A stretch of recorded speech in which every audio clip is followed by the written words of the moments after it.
Assalamualaikum warahmatullahi wabarakatuh. Sebelumnya, perkenalkan kami dari kelompok 12 yang beranggotakan saya Hepilia Ika Agustina dengan NIM 202 111 056. Nama saya Nurholis Abdullah dengan NIM 202 111 072. Dan saya Ana Nurpeti Hasanah dengan 202 111 071. Kami mahasiswa dari kelas 5C, Program Studi Hukum Ekonomi Syariah, Fakultas Syariah, Universitas Islam Negeri Raden Mas Said Surakarta. Di sini kami akan mengulas materi selama 1 semester dalam mata kuliah Sosiologi Hukum yang diampu oleh Bapak Muhammad Julijanto SAG MAG. Selama kami mengikuti kuliah 1 semester kali ini, kami mendapat 14 materi dari mata kuliah Sosiologi Hukum. Materi yang pertama, pengertian sosiologi, pengertian hukum, pengertian sosiologi hukum, dan pengertian sosiologi hukum Islam. Sosiologi hukum adalah suatu cabang ilmu pengetahuan yang secara empiris dan analitis mempelajari hubungan timbal balik antara hukum sebagai gejala sosial dan gejala-gejala sosial yang lain. Sedangkan sosiologi hukum Islam adalah ilmu sosial yang mempelajari fenomena hukum yang bertujuan untuk memberikan penjelasan atas praktik-praktik ilmu hukum yang mengatur timbal balik dan gejala sosial.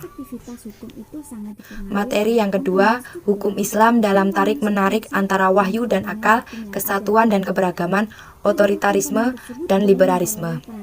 Wahyu dari Allah bagi umat Islam adalah Al-Quran. Al-Quran dijadikan sumber dan dasar dalam kehidupan umat manusia. Al-Quran digunakan untuk mengembangkan peradaban sosial dan akallah sebagai jalan pembuktian untuk merenungi dan memikirkan tentang sesuatu. Keberagaman dan kesatuan merupakan salah satu bahasan yang terpenting dalam disiplin ilmu sejarah sosial hukum Islam.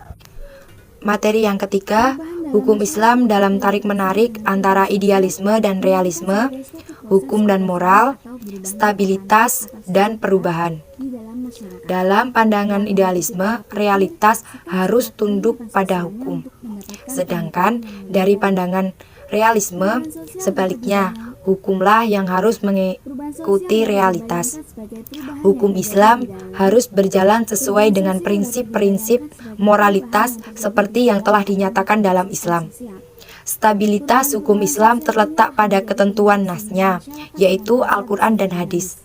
Sedangkan perubahan sosial dalam hukum Islam itu saling berkaitan dan perubahan sosial membawa kepada perubahan hukum Islam. Materi yang keempat, hukum Islam pada masa Nabi Muhammad SAW.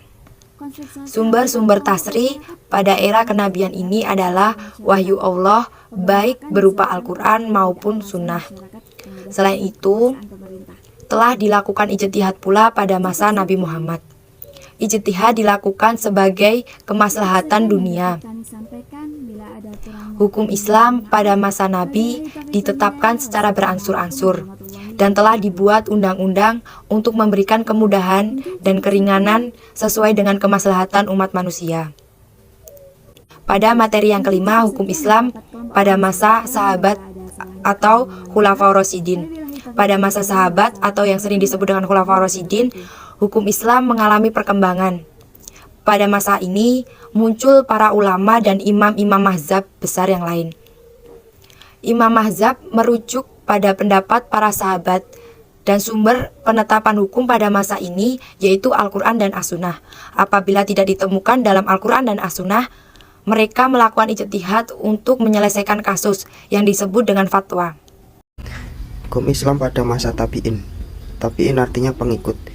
Ialah orang Islam awal yang masa hidupnya setelah para sahabat Nabi dan tidak mengalami masa hidup Nabi Muhammad SAW.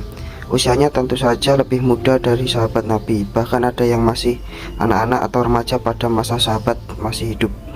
Tabi'in disebut juga sebagai murid sahabat Nabi.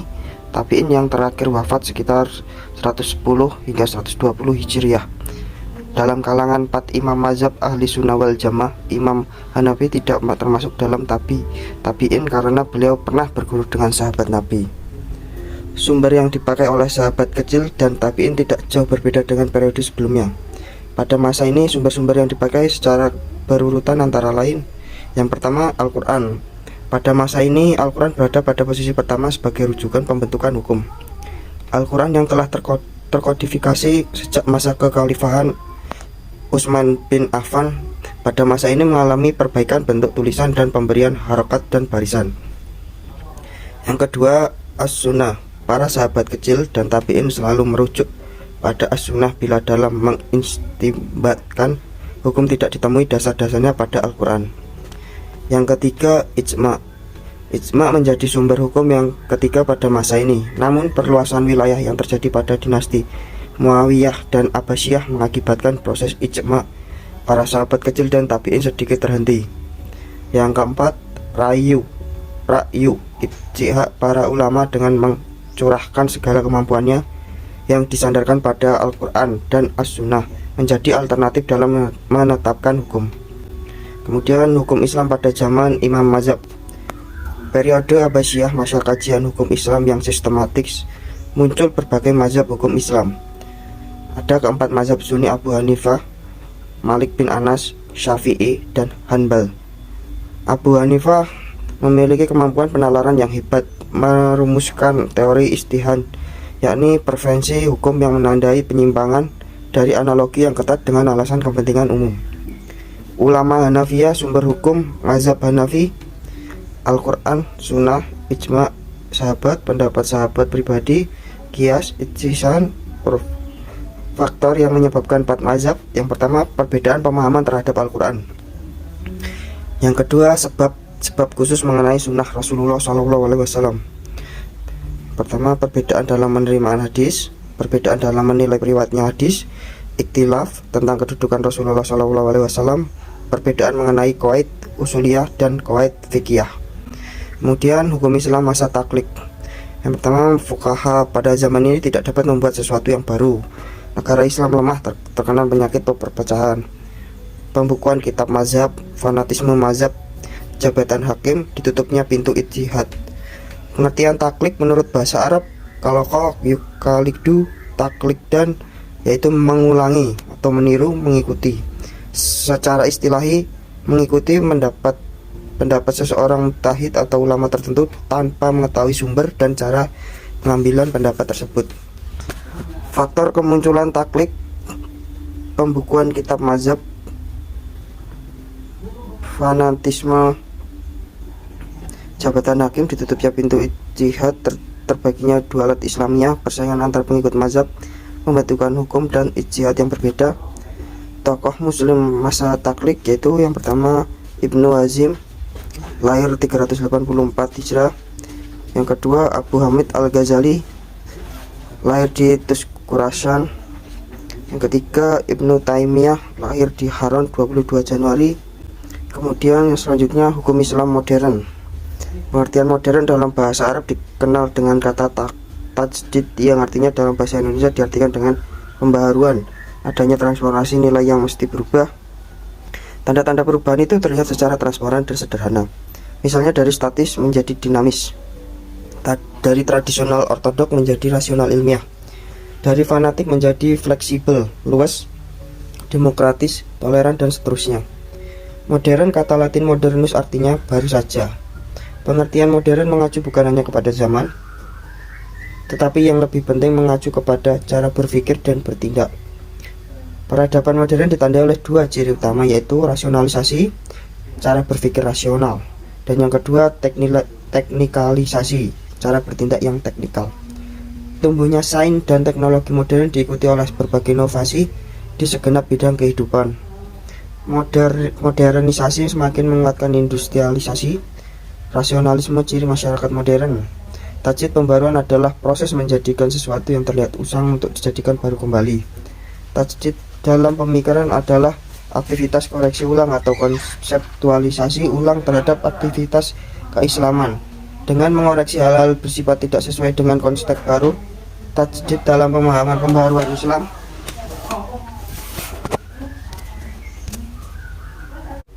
tidak mengubah ajaran-ajaran yang bersifat mutlak. Tajdid hanya bertempat pada wilayah penafsiran atau interpretasi dari ajaran Islam seperti aspek teologi, hukum politik, ekonomi, dan lainnya.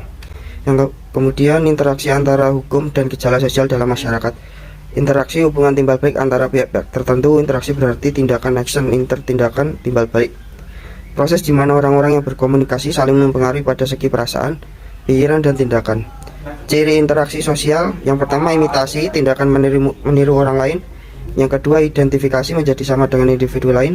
Yang ketiga sugesti, pendapat orang lain yang diterima tanpa berpikir kritis dan rasional. Yang keempat motivasi, pengaruh menjadi orang lain yang lebih baik. Yang kelima simpati, perasaan merasa tertarik kepada seseorang. Yang keenam empati, merasakan apa. Gejala sosial, suatu peristiwa yang sering terjadi pada lapisan masyarakat, baik masyarakat tradisional maupun masyarakat modern. Gejala sosial dipengaruhi faktor kultural berupa nilai-nilai yang tumbuh dan berkembang di masyarakat. Faktor struktural, yaitu keadaan yang mempengaruhi struktur. Gejala sosial seperti ekonomi, budaya, lingkungan, alam, psikologis. Faktor yang menghambat perubahan sosial, kurangnya hubungan dengan masyarakat lain, perkembangan ilmu pengetahuan yang lamban, sikap masyarakat yang tradisionalis, adanya kepentingan yang tertanam kuat sekali, rasa takut terjadinya disintegrasi kebudayaan, prasangka terhadap hal baru. Oke, saya akan melanjutkan materi ke-11. Hukum Islam dan perubahan sosial. Perubahan sosial ialah segala perubahan pada lembaga kemasyarakatan yang mempengaruhi sistem sosialnya, termasuk nilai, sikap, dan perilaku di antara kelompok masyarakat. Karakteristik hukum Islam yaitu penerapan hukum bersifat universal, menetapkan hukum bersifat realitas, menetapkan hukum berdasarkan musyawarah sebagai bahasan pertimbangan, dan sanksinya didapatkan di dunia dan akhirat. Materi ke-12. Hukum sebagai sarana dalam upaya melakukan perubahan sosial yang terdapat adanya hubungan dengan sektor hukum.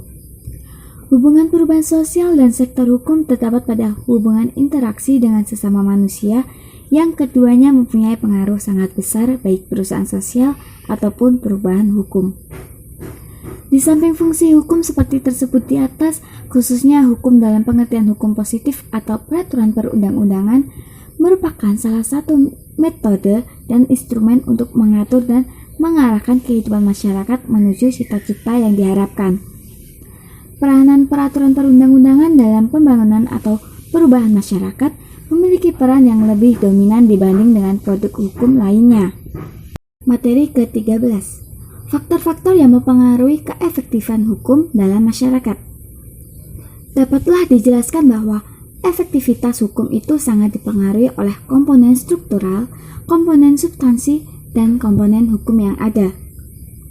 Ketiga komponen tersebut perlu memperoleh perhatian jika kita ingin mengadakan studi tentang efektivitas hukum dalam masyarakat.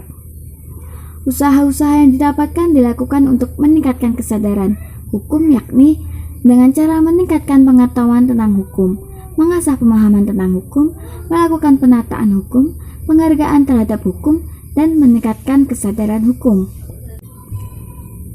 Materi ke-14.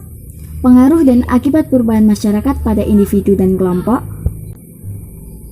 Perubahan dalam masyarakat atau yang kita sebut dengan perubahan sosial diartikan sebagai suatu proses pergeseran atau berubahnya tatanan atau struktural di dalam masyarakat yang meliputi pola pikir, sikap, serta kehidupan sosialnya untuk mendapatkan penghidupan yang lebih baik.